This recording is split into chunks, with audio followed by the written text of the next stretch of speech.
matter. Councilman Fred Brink to lead us in the pledge of allegiance. Hold on. Oh, roll call, sorry, I always forget this. I'm standing already. You could say. Roll call, sorry. Councilman Withers. Present. Councilman Green. Present. Councilman Rossman. Councilwoman Deputy Supervisor Charles. Here. Supervisor Owen. Here, I'm going to ask our newest councilman, Fred Brink, to please lead us with the pledge of allegiance. I pledge allegiance to the I'm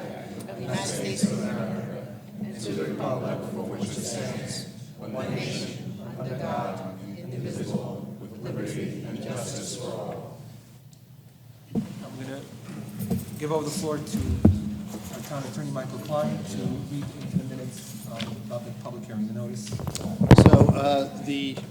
let's see. The first public hearing was noticed as follows. Notice is hereby given by the town board of the town of Ramapo that pursuant to the provisions of the town law of the state of New York, a public hearing will be held at 7:05 o'clock at the Ramapo Town Hall, 237 Route 59, Suffolk, New York, 10901, on the 20th day of June, 2017, to consider the adoption of the local law entitled Proposed Local Law Amending the Zoning Law of the Town of Ramapo to establish interim zoning provisions pending the consideration, public hearing, and adoption of revisions pertaining to Section 376-68, temporary modular units, use for school. Notice is hereby further given that all interested persons will be given an opportunity to be heard. We have a few documents to mark as exhibits for purposes of this public hearing. One would be the notice of public hearing, which I just read. Two would be the affidavit of publication. Three would be the affidavit of posting. And four would be the general municipal law review dated June 27, 2017, which was received by the County Planning Department. And in general, that recommendation by the County Planning Department is to adopt the moratorium. We also have received through the clerk's office a number of comments by residents who asked that their comments be made part of the record. Each of those comments supports the adoption of that resolution. These comments were received by the following persons and will be deemed part of the record. One is from Dorothy Wright at 6 Madison Hill Road in Airmont. Another was received from Melissa Hess Gilardi. This is 6 Eros Drive, Airmont, New York. We received another one from Lorenzo Duracco, 7 South Amundsen Lane in Airmont, New York. Another comment was received from Amy Piccarelli. She just identifies herself as a 46-year resident of Airmont. We have one from Lauren Sullivan at 4 Frontier Lane, Airmont, New York. And finally, one from Armando Lucia, also identified as being from Airmont, New York. All of those urge the town board to adopt the moratorium, which is the subject of the first public hearing. So with that, we are now able to open up the hearing for public comment. If anyone from the public has public comments related to the temporary modular law, please come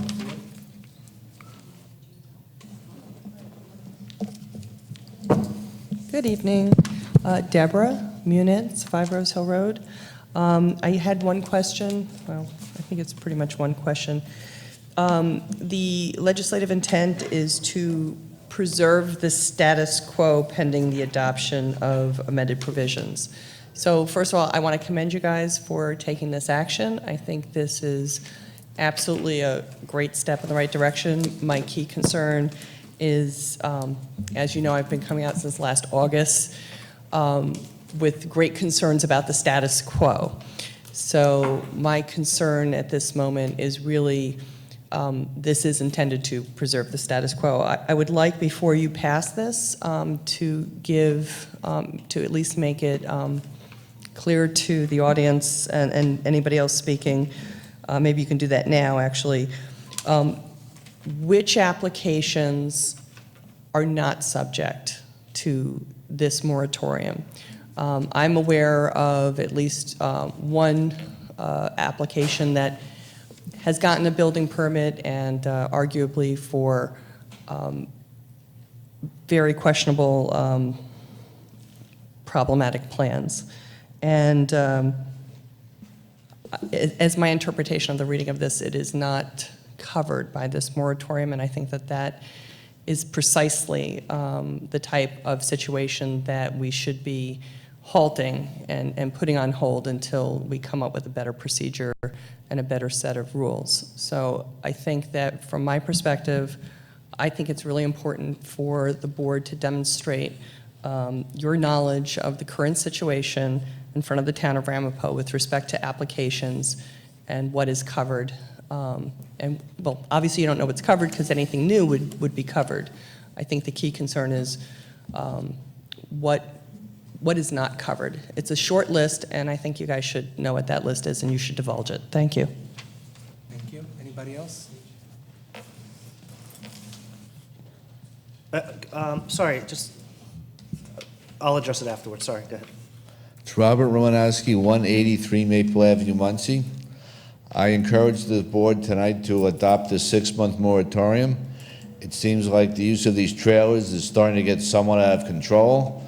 They're popping up all over the place. There has to be some rules as to when they can be put up and when they can put up. And also with these trailers, the time limit is expiring on them. The trailers are still there, and there's still no application for a school. So I think this town needs to come up with some really rules on how that situation can be handled too.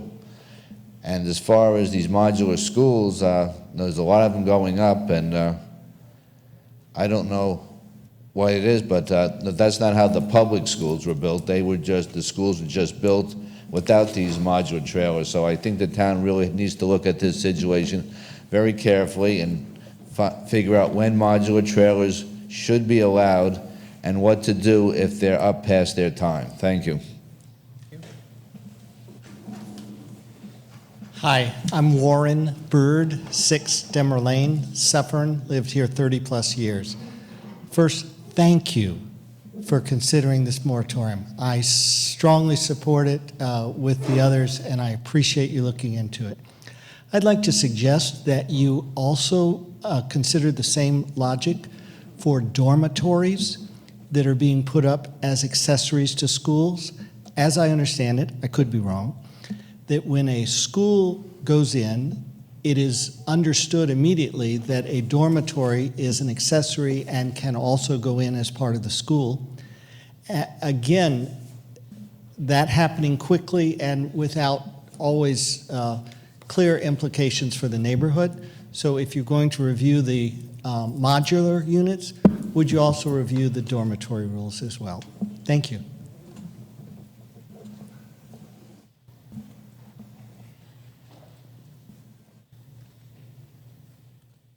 Good evening. I'm Sheila Rosenrauch. I live at 2 Pine Road in unincorporated Ramapo. Most of my neighbors on Pine Road and on Dalewood are in favor of this moratorium, and I would like to follow up on something Deb Munitz says, which is that it doesn't go quite far enough. She is correct that there are situations, one of which is on Pine Road, right on the corner of Highview, where the building permits were issued and basically nothing happened. There was no work done, there were no trailers installed. I think that this law should have some language that says that no C of Os will be issued for those properties either if the trailers were not installed prior to the adoption of the moratorium, because it would just let people sneak in under the wire. I would also like to support all of the suggestions made by the Rockland County Planning Department. I think they're very thoughtful, they're very well articulated, and I think they will enhance the local law as it's written. And I thank you for your time and for taking this situation in hand. Thank you.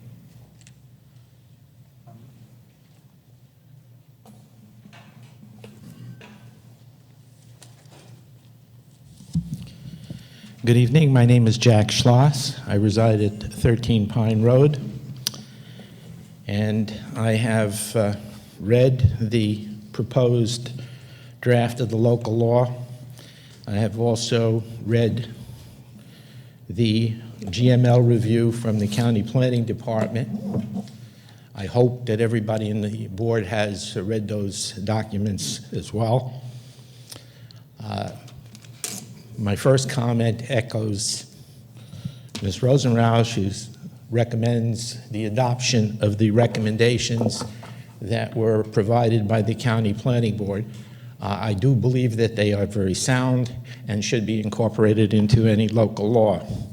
I have 3 specific suggestions with regard to the draft of the proposed local law.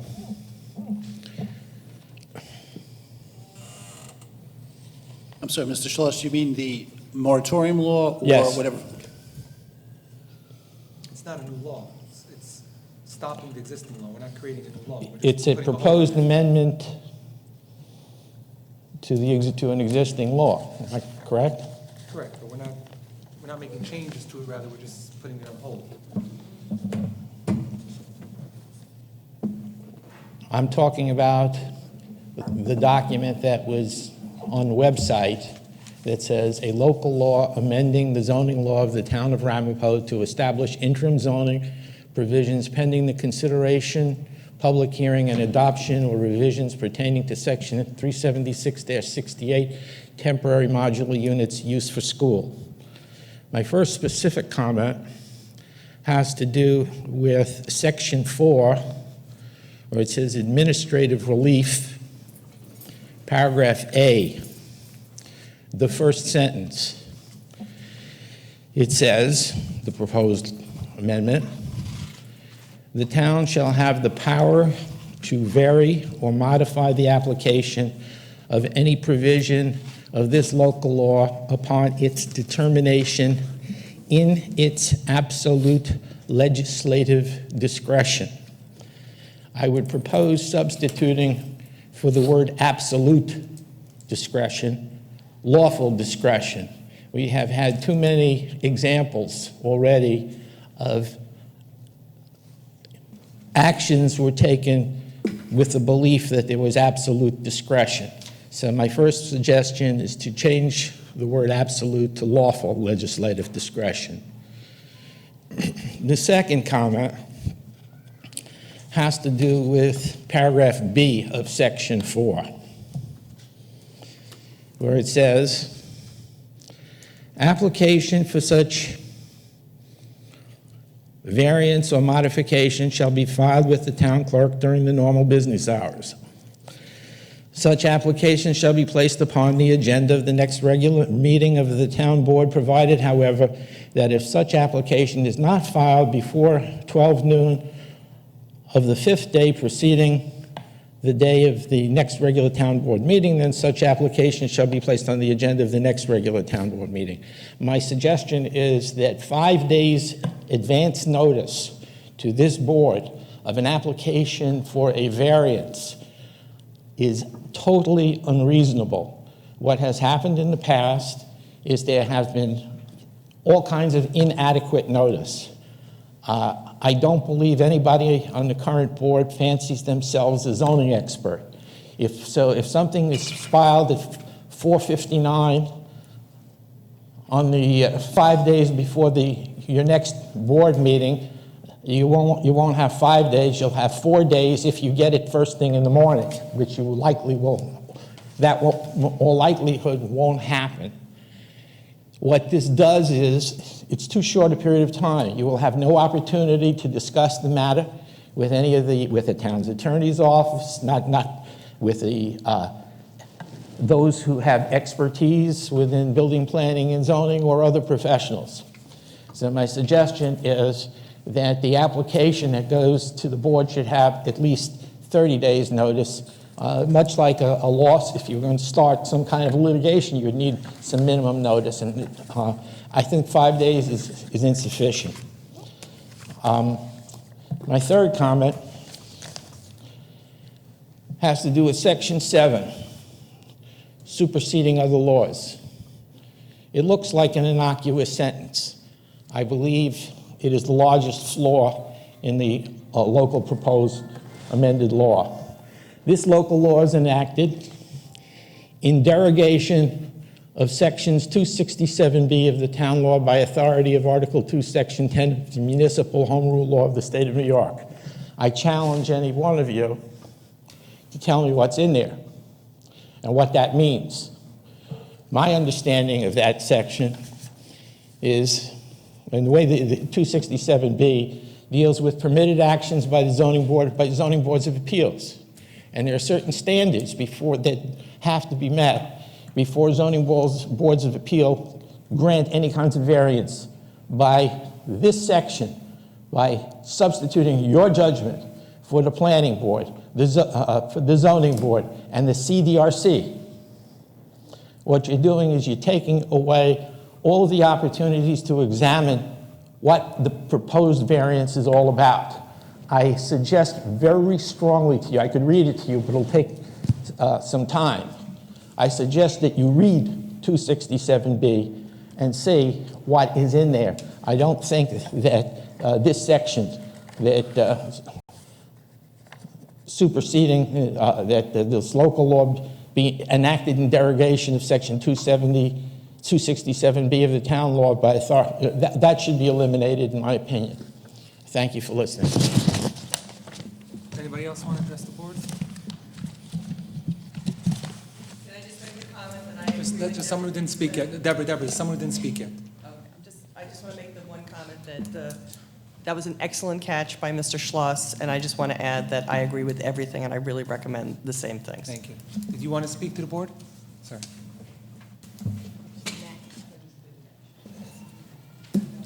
Good evening, Moshe Fiddle, 5 Pine Road, Suffolk, New York. Just one question. If you could, I also read the amendment mentioned by Mr. Schloss. It's not clear if an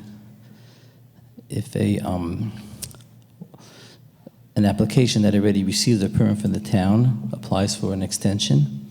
There's a concept in this law you can apply for an extension, a second year, or maybe even more. Is that included in the moratorium, that they can get that extension or not? It's unclear. Please make it. What? It's a public hearing, not question and answer. I understand. So I'm suggesting that it should be made clear in the law. I read the wording. Thank you. We'll close the public hearing before, then we'll answer some of the questions. Okay, anybody else would like to address the public, address the board? Okay, move a motion to close, moved by Deputy Supervisor Charles, seconded by Councilman Withers. All those in favor? All right. Aye, opposed, carries unanimously. And I'm going to let Michael address first some of the legal questions, and then I have some answers, and then any of the board members. The law was drafted so that anyone who has already received a permit may receive a temporary certificate of occupancy. So it does not prohibit people who already went through the process and were approved and were issued a permit from getting a temporary C of O. Let me see. With regard to let's just discuss the process here just a little bit. This is a 6-month moratorium. The cases in New York are fairly clear that when the board adopts a moratorium, it has to be for a limited period of time, and there has to be a means of administrative relief for people who undergo a hardship. And that's what this law does. With regard to the time frame of when a person should file an application seeking a hardship relief, if anyone were to do so. And the law proposes that it be done at least 5 days prior to the next town board meeting. Now, I guess it's theoretically possible for the board to get an application 5 days before and have it on the agenda and have the board take action. But I would think what the board would in all likelihood do, and that would be certainly my recommendation, is that before the board takes any action to approve or deny an application for hardship, that it would then be referred by this board to at least the CDRC for its review and comment, and then come back to this board before you would take any action. Now, this law doesn't mandate that, but I don't know how the board would be able to intelligently review that application without getting the comments from our professionals. So to think that an application filed 5 days before, in a practical sense, would then be approved 5 days later, I don't think that would be the intent of the board. That would be certainly not my recommendation. And to extend a 30-day or more period before it first comes to the board, and then gets perhaps referred to the CDRC for its review and comment, and then comes back to the board, we're talking about then, I think, an extraordinary amount of time for a person who's seeking a hardship to get review. So I understand Mr. Schlos's concern, but I think as a practical matter, that's really not realistic. I don't know that the change of language from absolute legislative discretion to lawful is appropriate. I would think the way this was drafted would be more appropriate. And in terms of judicial review, we have a 6-month moratorium, which the board, I guess, can conceivably extend when the 6 months is up, if it doesn't come up with either a complete abolition of the temporary modular law or some substitute for it. I think 30 days for which someone to challenge a legislative decision by this board is adequate. You could extend that if you wanted to, but I think the whole idea is to get a limited period of moratorium, and if there's a challenge to it, get that heard before the courts in a fairly expeditious manner. I think 30 days is adequate for someone to challenge what this board does. So in any event, I think the way the law is drafted is appropriate. I think the recommendation by the County Planning Board supports it, and I certainly don't recommend that the board delay this any further, and I think we should take action tonight, and it would be my suggestion that we adopt the language that was originally proposed to the board and reviewed by the County Planning Department. Michael, I have a few questions. First of all, if we were to change any language, should we decide to, it delays it another 30 days? It depends on the degree of change. Okay, and my understanding is not to use as a scare tactic, but I believe there's 5 or 6 applications waiting for permits. So if we delay this today for another 30 days, there'll probably be another 6 modular trailers popping up. So not to say it's a scare tactic, but I think it's important to do it today. I wanted to address, I'm sorry to get your last name properly, Ms. Schiller.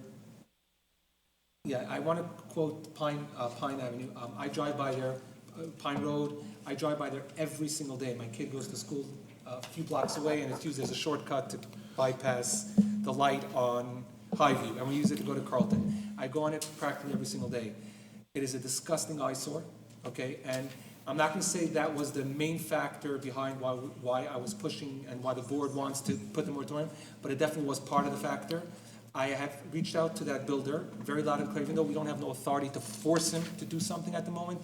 Those trailers need to disappear. He gave me his word. He's working on a location where to put them. I know people might have an issue with his word, but he gave me his word, and I spoke with the town attorney's office. We're doing everything in our power to make sure that those trailers disappear from there. It is disgusting. It is horrible. Ms. Zeidman has actually was the first one to approach me and say, go look at the property. I'm like, that's when I drive by every day. It looks horrible. I don't want to give a time frame, but I would say within the next 7, let's say week to 2 weeks, those trailers will be gone. He has told me he's working on finding a location. We're trying to assist him to find a location, even though it's not our job, but it needs to go from there. And that's a classic example of what this law was not intended to do and what it's creating and what it's causing.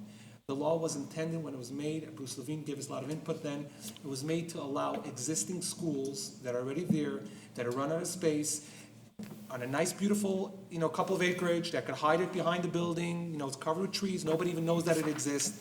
That's what it was created for. It sort of took on legs and it became an animal on its own. That's a classic example of what's on your corner, and within the next 2 weeks, it's my number 1 priority. I've been working on it a few weeks, but within the next 2 weeks, that will be gone. I can't say the whole application will be gone, but those trailers are getting out of there. It's disgusting. It's ruining the whole neighborhood. Mr. Ullman, there was another comment that was raised about let's keep that separate because that's really a separate issue. There was a question about the current law has 2 one-year periods of time when the permits expire. This doesn't affect the current approvals, but this board, either the last meeting or the meeting before that, authorized injunction actions against 3 of the properties where the 2 years has expired, and those actions have been filed in Supreme Court. So this board specifically asked my office to address those properties where there has been more than 2 years approval and the properties have not been in compliance. So there are 3 current Supreme Court actions pending as a consequence of what the board authorized at either the last meeting or the meeting before that. And we're also in the process, not, it's getting carried away from the moratorium law, but we're also in the process of finding out exactly which ones are expiring within the next 9 months and send them notices. They have 9 months notice to either get out or go do the approvals to become permanent, because don't come in 9 months crying that you have nowhere to send the kids. You have 9 months, it should be enough time to get your act together, to either find another place or become permanent, to do the permanent process through the zoning board and planning board. My only issue, sorry, Mr. Supervisor, I want to commend you, Councilman, Supervisor Ullman, this was your idea. We support it. After the removal of the former supervisor, this was one of your number 1 priorities, working with members of the community, and I want to commend you for that. My only suggestion is that 6 months is fast. I made this known in the executive session, in the workshop, as I understand the reasons for it, but I would suggest a year. So this way people can get their true grasp of what's going on. I appreciate council's reasoning for that, but I would like to know if that this board in 6 months would even consider even doing another 6 months. I'm hoping that in 6 months this law won't be relevant anymore. Okay. We're hoping to get, like I said before, by the workshop, I hate to use the term both sides, but unfortunately that's the reality. There is both sides. To get both sides to work together within 6 months, and you could see my interview, which I hate doing online with Steve Lieberman, where our goal is to get both sides to come together. They have the 6-month window where both sides have to compromise and find the proper way to expedite schools, because kids need to go to school and they're going to go to school. We want them to go to a legal school where it's safe versus ending up in a basement. So it forces both sides to have 6 months to come to an understanding how we could expedite schools in a proper way that makes neighbors happy, and that neighbors won't even know that they're there because they're not an eyesore and they don't bother with buses and et cetera. Thank you, Councilman. And Michael, do you want to just address the dorms so we can click on? Well, the dorms are really a completely separate issue. What the temporary modular law did, and which is subject to significant criticism, is that it expedited the entire initial approval process. It took it out of the hands of the planning board and essentially placed it in the hands of the building inspector, and segregated the seeker review for the temporary modular from the permanent structure. And that causes the problems which we are facing now, and which is the result, why we have a proposed moratorium. So in an effort to give instant relief for schools, it created a host of problems.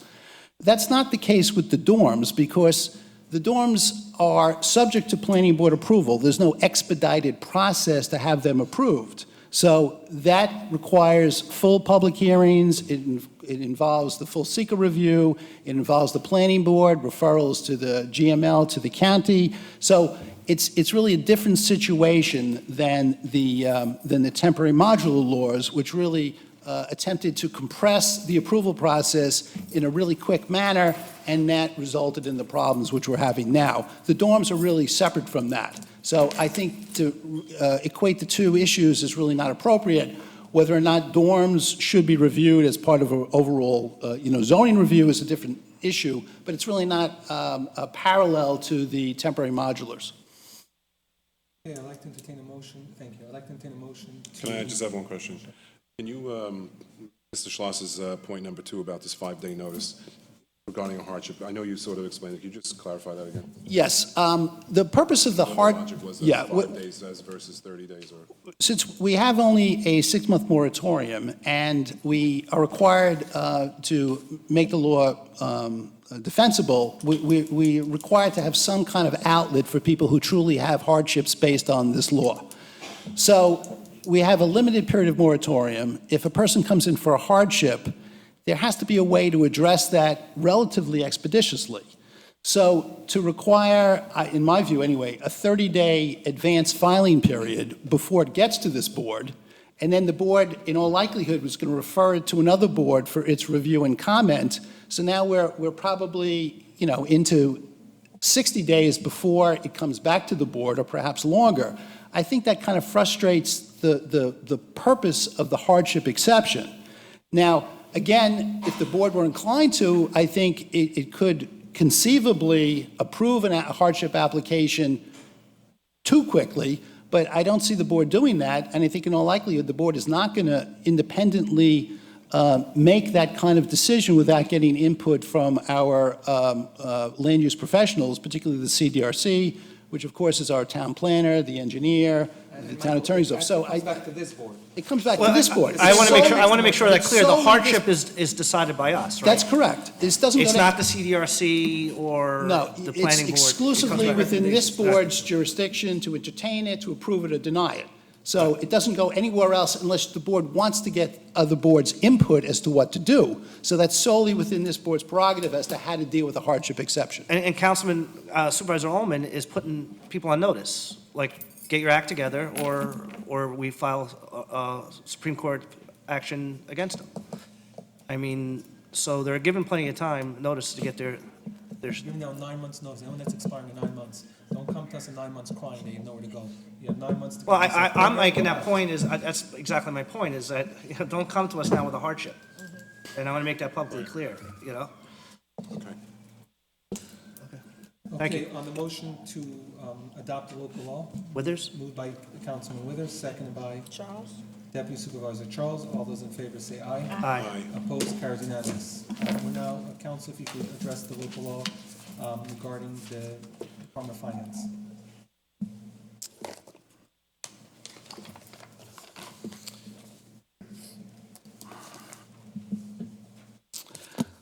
We will begin by reading the notice of the public hearing into the record.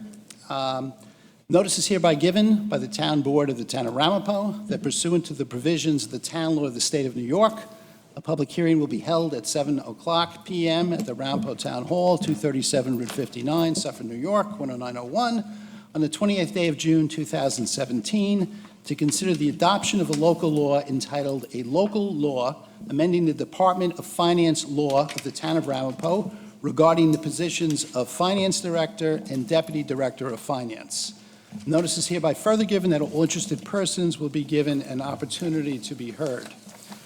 We have as documents to be deemed as exhibits for purposes of this hearing, the notice of public hearing, the affidavit of publication, and the affidavit of posting.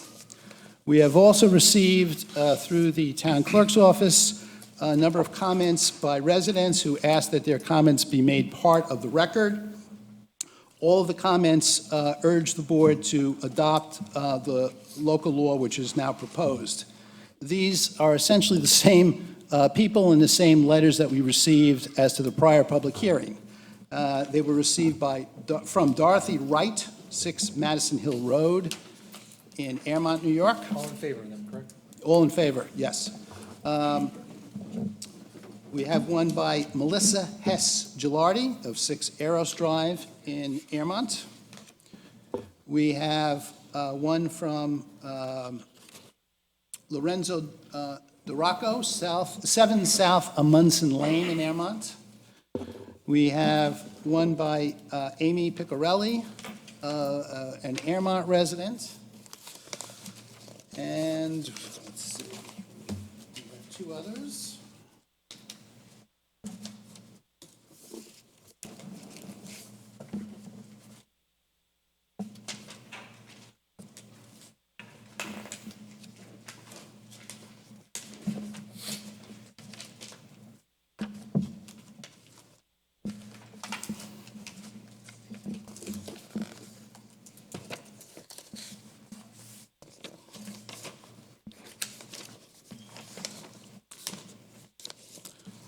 Well, we had 2 others. Here we go. I have the emails. Lauren Sullivan and Armando Lucia, also of Airmont, New York. So the prerequisites for the public hearing have been met, and we can now open a public hearing for public comment. Do you want to just, before we open the public, do you want to just give a quick 2-line synopsis of what the law is? Yes. We have a local law which creates the Department of Finance, and it authorizes the appointment of a Director of Finance and also a Deputy Director of Finance. The proposed local law change eliminates the possibility of either the supervisor or any of the town board members serving simultaneously as a town board member and as either Director of Finance or Deputy Director of Finance. The purpose of this is to create a checks and balance and to do a separation between the duties of the Finance Department and the duties of the supervisor and the town board. Thank you. Now going to open the public comments. Anyone wants to address us about the local law changing changes in the Department of Finance?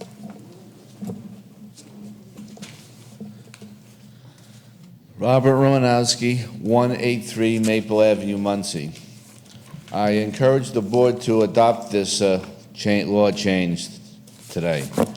During the trial of the former supervisor, when various witnesses were questioned from Moody's, from the town's financial planner, Environmental Capital, questions were asked about the finances, and they were told that that all came from the supervisor. And when asked about it, both of these entities said it was very unusual that usually in most municipalities there's more than one person where you can get financial information from, but in the town of Ramapo you couldn't because there was only one person who held this information close to him. So I think this would be a good checks and balances, and also when future due diligence calls are made for bonding, there'll be more than one person to help give information to organizations like Moody's and the town's financial advisor, Environmental Capital. Thank you. Thank you. Anybody else? Motion to close. Okay, see nobody else like to participate, make a motion to close the public hearing. Motion to close. Moved by Councilman Bryn, second by Deputy Supervisor Charles. All those in favor say aye. Aye. Opposed, carries unanimous. And the town is lucky to have an excellent finance director, John Lynch, who has many, many years' experience, so thank you. Nothing goes in this town or goes out financially without his approval. He needs to approve the vouchers, to match the checks, to match the board resolutions. Thank you, John. And the source of funds. And source of funds. Right, that's, well, obviously, okay. The next item on the agenda is... Oh, we need to vote on the resolution. Sorry. Take a motion to vote on adopting local law. I'll move it. Moved by Deputy Supervisor Charles, seconded by Councilman Withers. All those in favor say aye. Aye. Opposed, carried unanimous. Thank you. On the next local law, we're going to adjourn it to pending. We want to have some more meetings with the community like we've had yesterday, but it was a little short notice for that meeting. Although thank you for the people that participated to address the changes that they've requested together with the county to try to work something out. So we're going to adjourn that public hearing to August 12th at 7:01 p.m. Do we need a motion for that to adjourn it? Yes. Charles? Moved by Deputy Supervisor Charles, seconded by Councilman Bryn. All those in favor say aye. Aye. Opposed, carries unanimous. We're going to open up the public participation because we have executive session that might take a little while. So we're going to open up the public participation so people don't have to wait, but obviously you can feel free to wait for after that as well. Public participation is open. Thank you.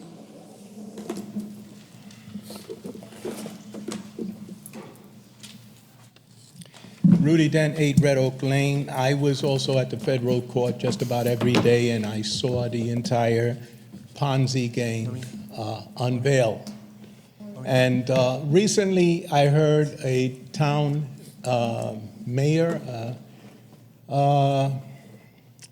say that this board has no shame, when it should be ashamed of itself, with the exception of possibly one person who actually stood up on behalf of the people of Ramapo, as he should, as all of you took the same oath. We heard Mr. Klein's comment about Mona Montel being the most unethical person he's ever met in his life. And we've also heard all the things that went down on this board, that there are only two questions. Were you complicit Or did you not understand what the town supervisor was doing against the people of Ramapo? Either way, you're incompetent.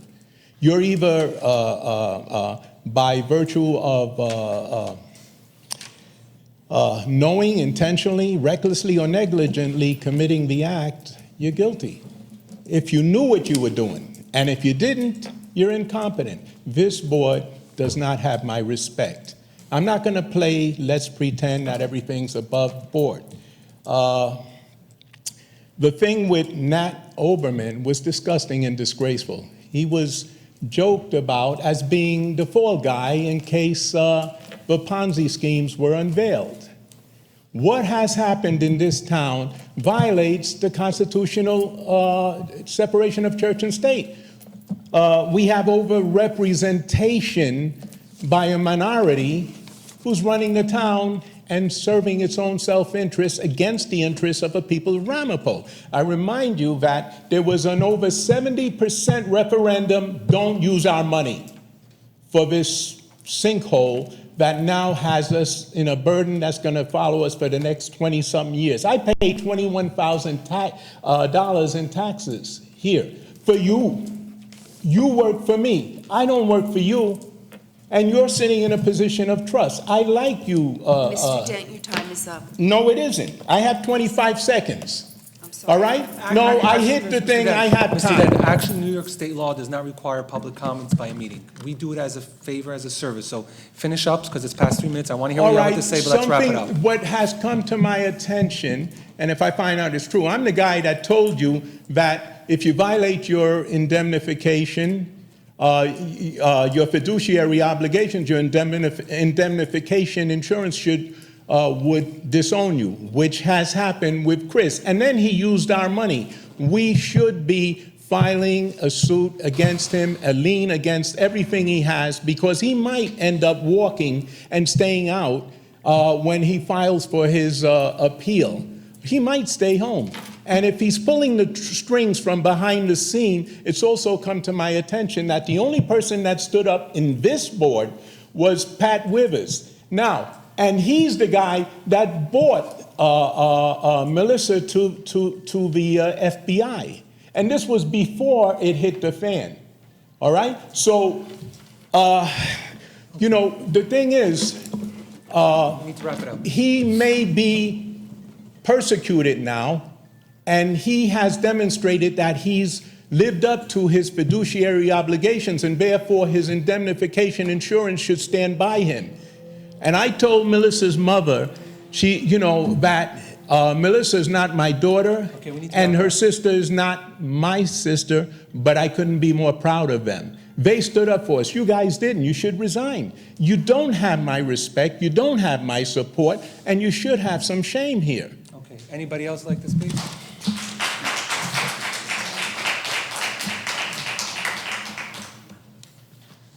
It's Robert Romanowski, 183 Maple Avenue, Muncie.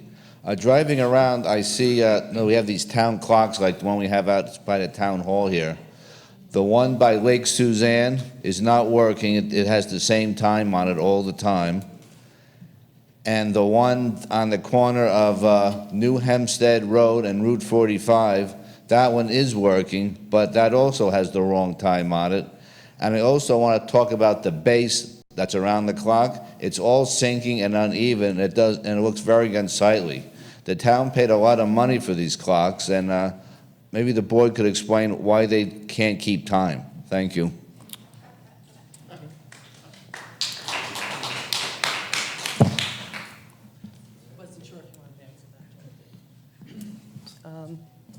Good evening again, Deborah I'll say- Munitz. I'm sorry, I'll say from most of the public comments, I've been on the board quite a few years. Some of them actually address issues that they want fixed. Some people just make themselves feel better by coming and attacking us, and that's their right. But I tend to listen to ones that come with legitimate complaints that would like something done to try to help them. So go ahead, Deborah. Well, I'll try and do that. Deborah Munitz, 5 Rose Hill Road.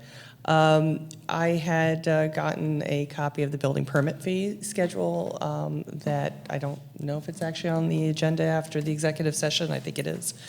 I didn't have time to really look into it into a lot of depth.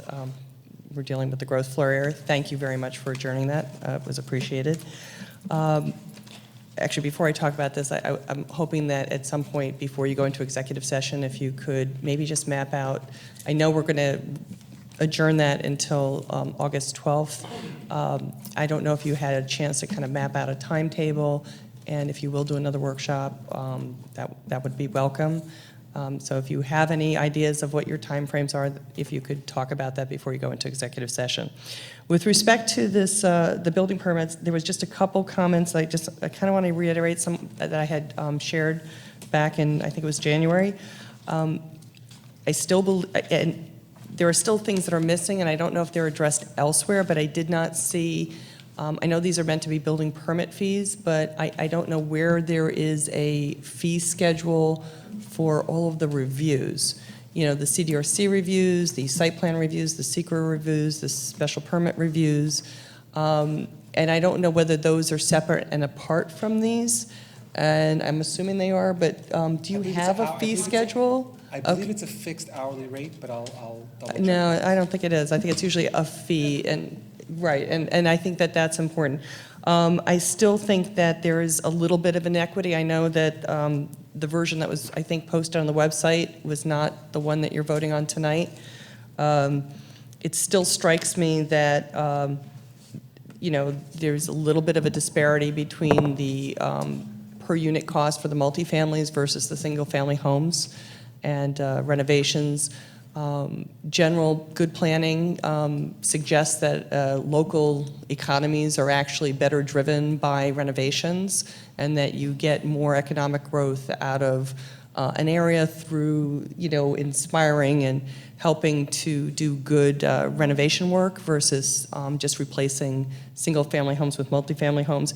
And I think that I didn't have a chance to look at your new numbers. I know you gave them to me, but it's still the multifamilies that I've been seeing around here all tend to be 3,000 and up square feet. So when you look at a 3,000 square foot single-family home costing $3,000 per unit, you would not want your typical 3,000 to 4,000 square foot multifamily home to be like, you know, $850 or even $1,250. I think that is still, there's still an area there for parity. That was the main thing I saw that I thought I would just bring to your attention. Okay, I'm just gonna, Deborah, it's not a local law change. It's not like it needs, you know, the 30 days. So we're gonna pass it tonight because the main issue here is the added stuff that were added on. It's open to change at any time as long as we run it by the independent, you know, company first. Please feel free to look at it. I will keep it up on the website for another couple of weeks maybe. I don't like to because it's already past the date. And we're open to changing anything that people feel should be changed as long as Labarge approves it. I'd just like to take the time to recognize Village of Suffern trustee, Mrs. Hertzman, Maura Hertzman. Appreciate seeing you here. Maura is very active in the Village of Suffern, and she attends many of our meetings, so. Anybody else, public comments? Okay, make a motion to, I don't see anyone looking to come up, make a motion to close public comments, moved by Deputy Supervisor Charles, second by Councilman Withers. All those in favor say aye. Aye. Opposed, carried unanimous. We're going to go into executive session to discuss legal and personnel issues. We'll be voting after the executive session, so those that want to stay, feel free to stay, but it might be a while.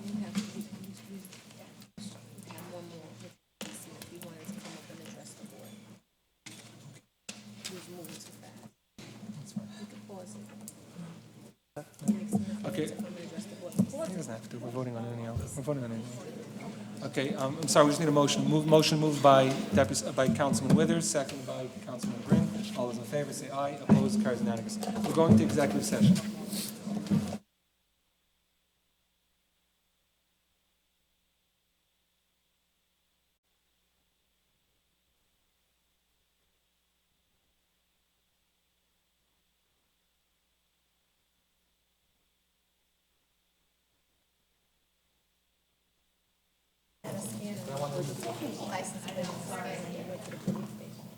Well, Maureen, should I call you? Should I call you to come?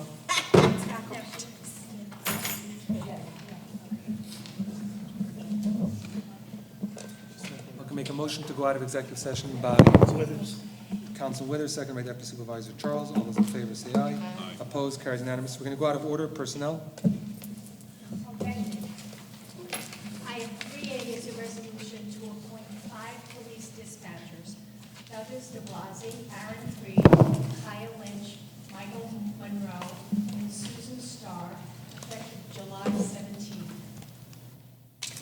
Moved by Councilman Withers? Councilman Withers, seconded by Deputy Supervisor Charles. All those in favor say aye. Aye. Opposed? Carries unanimous. Would you like me to do the next item? Yeah. Acceptance of resignation for a town employee. Moved by Charles? Deputy Supervisor Charles, seconded by. Second by me. Councilman Brin. All those in favor say aye. Opposed? Carries Aye. 4 to 1. 3 to 1. 3 to 1. Item 3C is an authorization to file. Tony Malliam. Yes, we should have included that. I'm sorry. Oh, I'm sorry. That's okay. Okay. Authorization to file disciplinary charges against a Parks and Rec Department employee. Moved by I'll move it. Moved by Councilman Brin, second by Councilman Withers. All those in favor say aye. Aye. Opposed, carries unanimously. Linda, we should say the name also? Is that secret? That's, okay. Okay, thank you, sorry. Item 3D is a resolution to appoint a hearing officer for the above disciplinary charges. Withers? Moved by Councilman Withers, second by Second. Councilman Brin. All those in favor say aye. Aye. Opposed, carries unanimous. Last one we didn't discuss. No, yeah, we're good. Okay. William Sherwood. Item 3E is a resolution to retain a consultant for communication services for the supervisor's office. This is for Mr. Morty Becker, not to exceed $10,000 for a temporary 2 or 3 months job. Moved by I'll move it. Councilman Brin, seconded by, Just on the motion, he's being hired as a consultant or? correct, the Okay, consultant. I'll second. It's no benefits or anything like that. Seconded by Councilman Withers. All those in favor say aye. Aye. Opposed, carries unanimous. Thank you. We'll go back in order to Town attorney. Town Attorney. I think we have approval of minutes first. Okay. To accept the minutes of meeting June 14th, moved by Charles?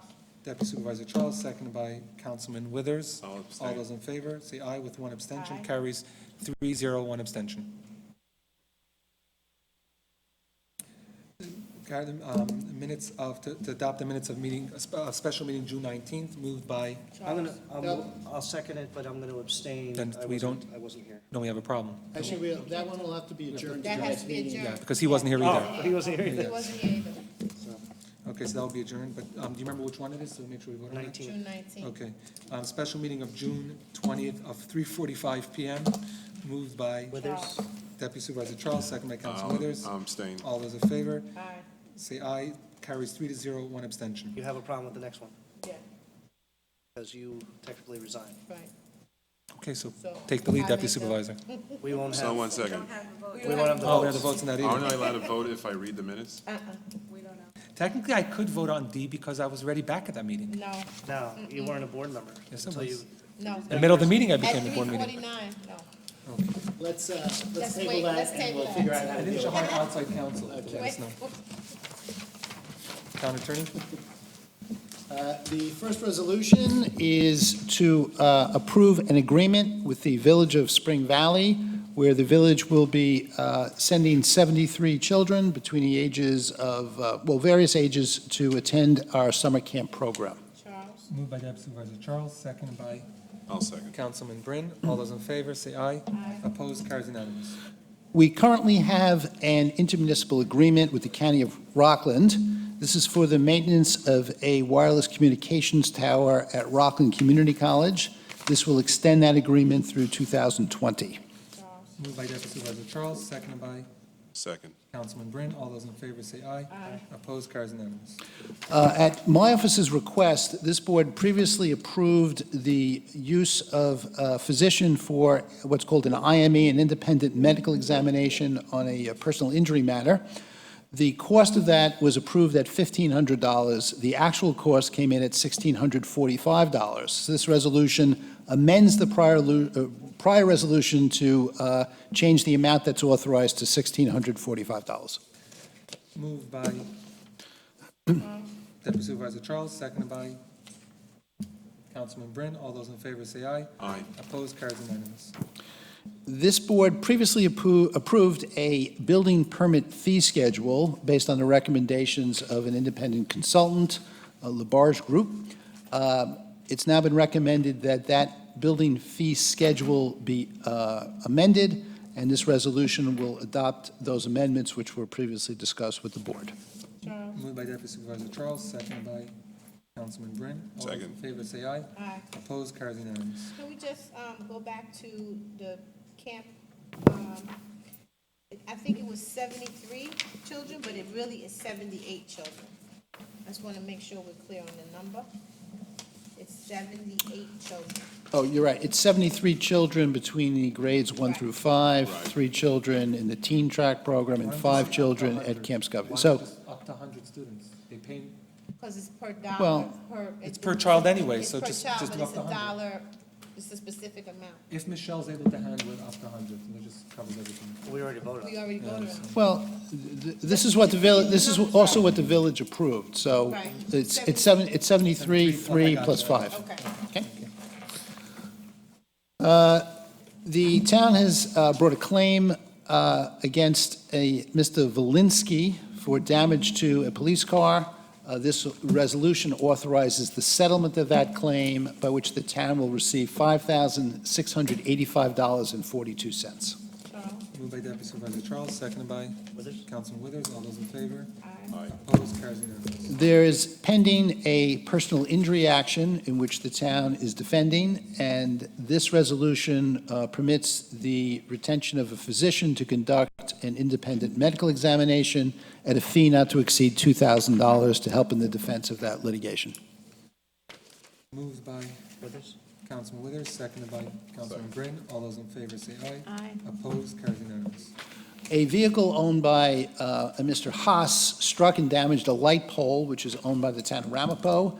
The damages to the light pole total $26,641.01. We've been unable to resolve this informally, so this resolution authorizes the town attorney's office to commence an action against the driver who damaged the light pole. Moved by Councilman Brin, seconded by Withers? Councilman Withers. All those in favor say aye. Aye. Opposed, carries unanimous. 2E on the agenda is a settlement of a tax certiorari matter. This is a partial exemption of property at Mark Drive. This is the residence of a clergyman, so that portion, which is the clergyman's residence, will be deemed exempt. It's a recommendation by the tax assessor. It's a recommendation of my office in conjunction with the assessor's office. I'll move it. Moved by Councilman Brin, seconded by Deputy Supervisor Charles. All those in favor say aye. Aye. Opposed, carries unanimous. The Village of Fairmont approved a subdivision known as October Hill. As a condition of that subdivision, there's to be a dedication of a sewer easement to the town of Ramapo. This resolution authorizes the acceptance of that sanitary sewer easement. Moved by Deputy Supervisor Charles, seconded by Councilman Withers. All those in favor say aye. Opposed, carries unanimous. Each year, the Orange and Rockland Utility Company is authorized to convert a certain number of non-LED lights to LED lights for different municipalities at no cost to the municipality. They're required under the agreements with the State Public Service Commission to do 2% of the non-LED lights each year, as long as the municipality elects to request that conversion. This resolution authorizes the town to agree to ask O&R to convert those 2% to LED lights at no cost to the town. Moved by, One second, I have a question. We mentioned that the resolution is to be modified, that the town board chooses which lights. very good. So the last resolve clause will be changed from the superintendent of highways to the town board. Moved by Councilman Brin, seconded by Deputy Supervisor Charles. All those in favor say aye. Aye. Opposed, carries unanimous. The town owns a number of residential properties in the area of the town called the Hamlets. A number of the tenants are delinquent in the payment of rent. This resolution authorizes proceedings to be brought to collect the arrears in rent. Moved by Charles? Deputy Supervisor Charles, seconded by Councilman Withers. All those in favor say aye. Opposed, carries unanimous. Police matters, you want to continue? Sure. There are, I think, 3 resolutions involving police matters. The first of these is an authorization for Chief Wydell to attend the New York State Police Chiefs Conference in Syracuse, New York. This is July 23rd through July 27th. Moved by I'll move it. Councilman No, Brand. Charles, fine. Second by Deputy Supervisor Charles. All those in favor say aye. Aye. Opposed, carries unanimous. The next resolution authorizes 7 police officers to attend the Reconstruction Seminar in Gettysburg, Pennsylvania. This is from October 31st to November 2nd. Moved by Councilman Withers. Seconded by Councilman Bryn. All those in favor say aye. Aye. Opposed, carries unanimous. And finally, we have a resolution authorizing 7 of our police officers to attend the Impact Training Conference in Albany, New York. This will be on September 12th through September 14th. Moved by Councilman Withers, seconded by Deputy Supervisor Charles. All those in favor say aye. Opposed, carries unanimous. Purchasing. Yes, thank you, Mr. Supervisor from Town Board. The item 5A on the agenda, I'm asking you to reject the purchase We of safety package pulled it off the agenda. as... It's off the agenda. Yep, just B. Okay, we're modifying that. 5B on your agenda is acceptance of the proposal for the purchase of tasers and your continued support for our police department. I'm asking you to accept, based upon the recommendation of the chief, the sole source of Axon Enterprise as listed in the resolution. This is an agreement over a 5-year period, of which the first year is already budgeted, and we will receive state-of-the-art tasers. After the 5-year period is up, they will replace and give us brand-new tasers, so we're getting approximately 10 years' worth of valuable equipment for accepting of this purchase lease agreement. Moved by Withers? Councilman Withers, seconded by Deputy Supervisor Charles. All those in favor say aye. Aye. Opposed, carries unanimous. We have an intermunicipal agreement, which is on the agenda next. This was discussed by our Superintendent of Highways. The Village of Airmont has asked that our Highway Department provide some paving services. Will be reimbursed on a time and materials basis for the work to be done. And again, it's recommended by Mr. Sharon that the board approve this agreement. Withers? Moved by Councilman Withers, seconded by Councilman Bryn. All those in favor say aye. Aye. Opposed, carries unanimous. General matters, approval of a fire hydrant, 45 Francis Place, acceptance of the approval of the fire hydrant, moved by Charles? Deputy Supervisor Charles, seconded by Second. Councilman Bryn. All those in favor say aye. Opposed, carries unanimous. Why don't we pull the next Okay, we're item? going to pull 7B.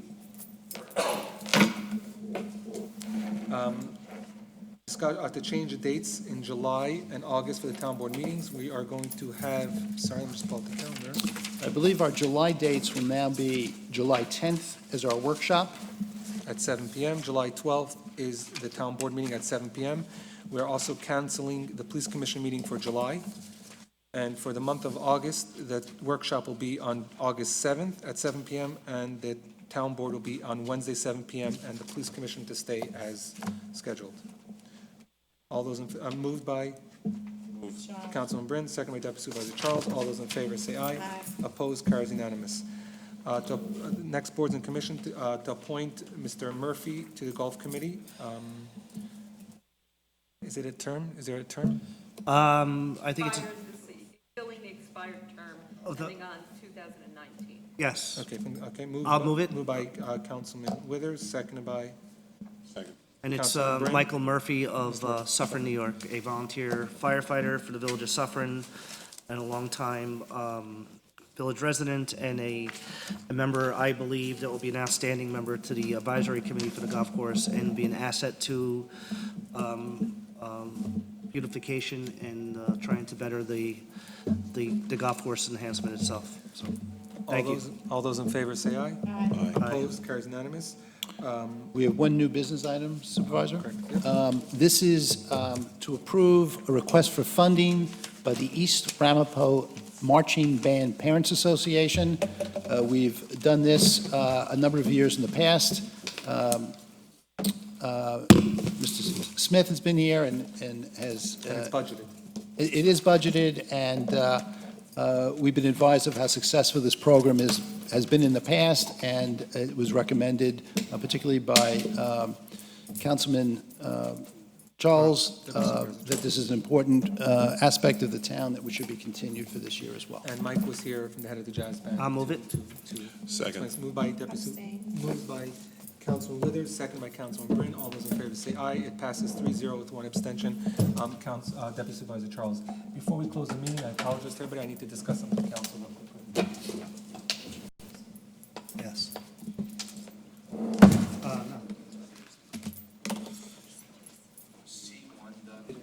C1.